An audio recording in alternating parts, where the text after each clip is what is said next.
প্রিয় দর্শক, আশা করি আপনার সকলে ভালো আছেন। স্ক্রিনে যে ভিডিও আপনারা দেখতে পারছেন, এখানে একটা রুম রয়েছে। এই রুমে ফ্যানুকটা মিস্টেক হয়ে গেছে, তাই আমরা ফ্যানুকটা বসিয়ে নিব। কিভাবে বসিয়ে নিব ভিডিও প্রথম থেকে শেষ পর্যন্ত আপনারা দেখতে থাকুন। আপনারা দেখতে পারছেন আমাদের হাতে যে হুকটা ছিল, এই হুকটা দিয়ে আমরা সুন্দরভাবে মার্ক করে নিয়েছি। ড্রিল মেশিন দিয়ে আমরা এখন ছিদ্র করে নিব।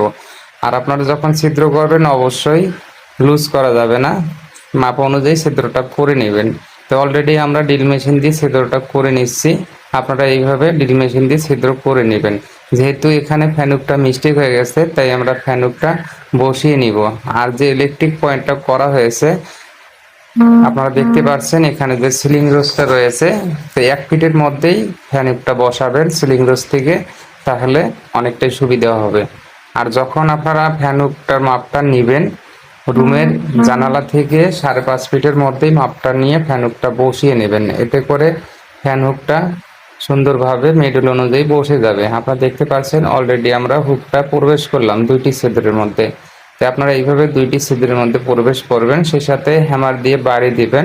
বাড়ি দিলে এখানে 2টা ওয়াশার রয়েছে, ওয়াশার 2টা ভিতরে প্রবেশ করবে। যখন ভিতরে প্রবেশ করবে অবশ্যই সেলারাস বা ডালি দিয়ে টাইট দেবে। টাইট দিলে গেলে আপনাদের যে হুকটা আছে, এই হুকটা সুন্দরভাবে বসে যাবে। আপনারা দেখতে পাচ্ছেন অলরেডি আমরা হ্যামার দিয়ে বাড়ি দিতেছি, যেহেতু আমরা ভেতরের দিকে প্রবেশ করব। আর সেই সাথে যখন আপনারা টাইট করবেন অবশ্যই ভালো করে টাইট করতে হবে, তা না হলে ওয়াশার 2টা বসে যাবে না। তাই আমরা সুন্দরভাবে সেলারাস দিয়ে টাইট করে নিব। আপনারা দেখতে পাচ্ছেন অলরেডি আমরা হুকটা বসিয়ে নিয়েছি। এখন আমরা সেলারাস দিয়ে টাইট দিচ্ছি। তো আপনারা এইভাবে টাইট দিয়ে নেবেন, এতে করে ফ্যান হুকটা আর কখনো খুলবে না, সুন্দরভাবে জার্মিশন হয়ে থাকবে। আপনাদের বাসা বাড়িতে কিভাবে নেটের লাইন, ডিশের লাইন, সিসি ক্যামেরার লাইন প্রবেশ করবেন, এই ভিডিও দেখলেই অবশ্যই আপনারা বুঝতে পারবেন। এটা হলো দ্বিতীয় ফ্লোর। দ্বিতীয় ফ্লোরের 2টি ইউনিট রয়েছে, 2টি ইউনিটেই আমরা নেটের লাইনগুলো প্রবেশ করব। আপনারা দেখতে পাচ্ছেন অলরেডি আমরা কাজগুলো করতেছি।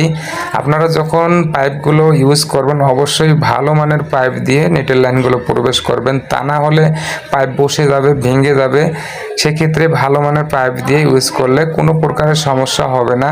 এখানে যে আমরা তারগুলো ইউজ করছি ভালো মানের তার, এটা হলো ক্যাট 6। আপনারা দেখতে পাচ্ছেন এটা হলো হল রুম। হল রুমে আমরা একটা 3 গ্যাং বোর্ড বসিয়ে নিয়েছি। আপনারা দেখতে পাচ্ছেন ডিস্ট্রিবিউশন বোর্ড থেকে আমরা প্রত্যেকটা রুমেই সেপারেট হিসাবে নেটের লাইনগুলো টানতেছি। আপনারা চাইলে এভাবে কাজগুলো করে নিতে পারেন।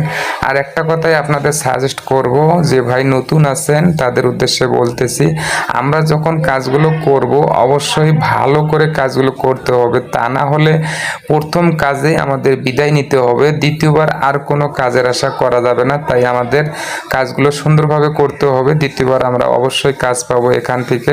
আপনারা দেখতে পাচ্ছেন ডিস্ট্রিবিউশন বোর্ড থেকে প্রত্যেকটা রুমেই আমরা পিভিসি পাইপের ভেতর দিয়ে তারগুলো প্রবেশ করছি। আপনারা এইভাবে কাজগুলো করবেন, এতে কোনো প্রকারের সমস্যা হবে না। সেই সাথে পাইপগুলো যখন আমরা বসিয়ে নিব অবশ্যই কেবল ক্লিপ দিয়ে আটকে নিতে হবে, যেহেতু এখানে টাইস হবে। টাইস হলে পাইপগুলো এদিক সেদিক হয়ে যাবে, তাই আমরা কেবল ক্লিপ দিয়ে আটকে নিছি। আপনারাও কেবল ক্লিপ দিয়ে আটকে নেবেন, কোনো প্রকার সমস্যা হবে না। আপনারা দেখতে পাচ্ছেন ডিস্ট্রিবিউশন বোর্ডে আমরা তারগুলো প্রবেশ করতেছি। আর একটা কথা বলতে চাই আপনাদের, যখন আপনারা প্রথমে পয়েন্টগুলো করবেন অবশ্যই আপনাদের বুঝতে হবে এখানে কয়টা রুম রয়েছে, কয়টা রুমে যে নেটের পয়েন্ট করবে সেই হিসেবে আপনারা পাইপগুলো বসিয়ে নেবেন। তাহলে পরবর্তীতে আপনাদের নেটের লাইনগুলো বা ডিশের লাইন প্রবেশ করতে কোনো প্রকারের ঝামেলা হবে না। অবশ্যই আপনারা এইভাবে কাজগুলো করবেন। আপনারা দেখতে পাচ্ছেন এটা হলো বেডরুম। তো বেডরুমে একটা টিভি বসানো হবে। তো টিভি বসানোর জন্য আমরা 2 গ্যাং বোর্ড একটা বসিয়ে নিয়েছি, যেহেতু একটাতে হবে ইলেকট্রিক পাওয়ার আর একটাতে হবে হলো নেটের লাইন।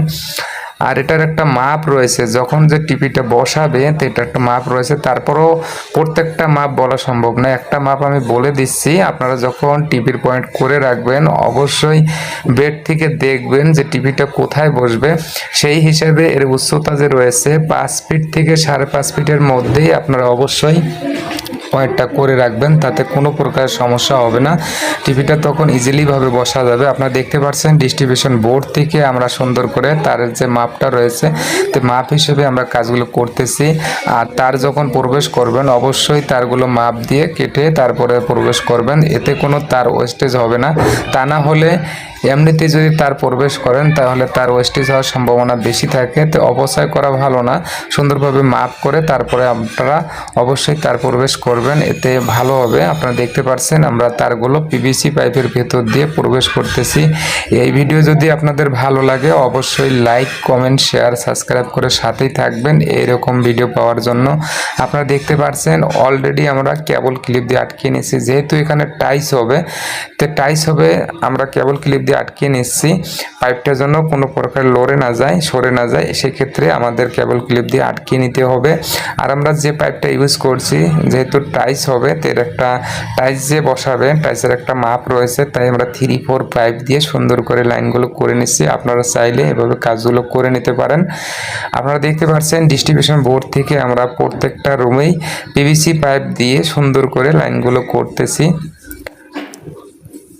পিভিসি পাইপের ভেতর দিয়ে যে তারগুলো প্রবেশ করা হচ্ছে, আর প্রত্যেকটা পাইপের মাথায় যদি শর্ট হয়ে যায় অবশ্যই সকেট ব্যবহার করবেন। সকেট যখন ব্যবহার করবেন টেপিং করে নেবেন।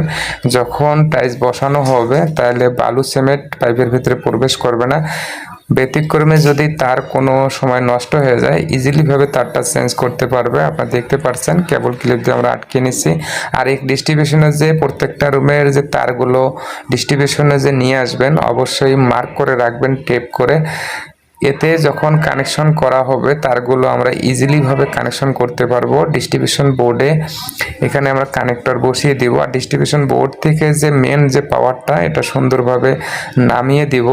আপনারা দেখতে পাচ্ছেন আমাদের কাজগুলো করা শেষের দিকে, তারপরেও আমরা কাজগুলো এই ভিডিওতে আপনাদের বুঝিয়ে দিলাম। ভিডিওটা কেমন লাগে অবশ্যই কমেন্টে আপনারা জানিয়ে দেবেন। আপনারা দেখতে পাচ্ছেন পিভিসি পাইপ অবশ্যই হার্ড একটু পাইপ দেবেন, হার্ড পাইপ না দিলে পাইপগুলো বসে যাবে, ভেঙে যাবে। সেক্ষেত্রে পরবর্তীতে যদি কোনো তারের সমস্যা হয় তারটা বের করতে অনেকটাই ঝামেলাজনক। সেজন্য পাইপগুলো ভালো মানের দিয়ে কাজগুলো করাটাই সবচেয়ে উত্তম। আপনারা দেখতে পাচ্ছেন আমাদের যে জয়েন্টগুলো, তো জয়েন্টে আমরা সকেট দিয়ে সুন্দর করে টেপিং করে নিয়েছি যাতে কোনো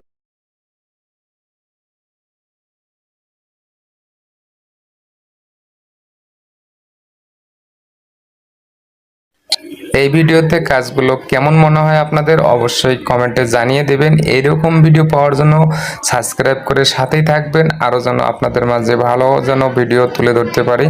আপনারা দেখতে পাচ্ছেন এখানে যে রুমগুলো রয়েছে আমরা প্রত্যেকটা রুমেই সেপারেট করে নেটের লাইনগুলো প্রবেশ করলাম। আপনারা দেখতে পাচ্ছেন অলরেডি যে ডিস্ট্রিবিউশন বোর্ডে যে তারগুলো আমরা সুন্দর করে পেঁচিয়ে রাখলাম, তা না হলে যে কোনো সময় তারগুলো বের হয়ে যেতে পারে। তাই আপনারা অবশ্যই তারগুলো ভালো করে পেঁচিয়ে বস্তা দিয়ে রাখবেন। যেহেতু এখানে টাইস হবে তো অনেক লোকের ব্যাপার রয়েছে দেখতে আসবে, তাই সুন্দর করে তারগুলো পেঁচিয়ে রাখাটাই সবচেয়ে ভালো। আর আমরা প্রত্যেকটা রুমে কিভাবে লাইনগুলো করছি এই কাজগুলো দেখলে আপনারা ইজিলিভাবে কাজগুলো করতে পারবেন। এটা হলো আমাদের মেন লাইন। আর এখানে যে আমরা জয়েন্ট বোর্ড বসিয়ে নিয়েছি, জয়েন্ট বোর্ডের থেকে আমরা যে কোনো সময় তারের সমস্যা হলে আমরা তারগুলো চেঞ্জ করতে পারবো। এটা হলো গেটের সামনে যে সিসি ক্যামেরা বসানো হবে সেটার পয়েন্ট। আশা করি এই ভিডিওতে অবশ্যই লাইক দিয়ে সাথেই থাকবেন। আল্লাহ হাফেজ।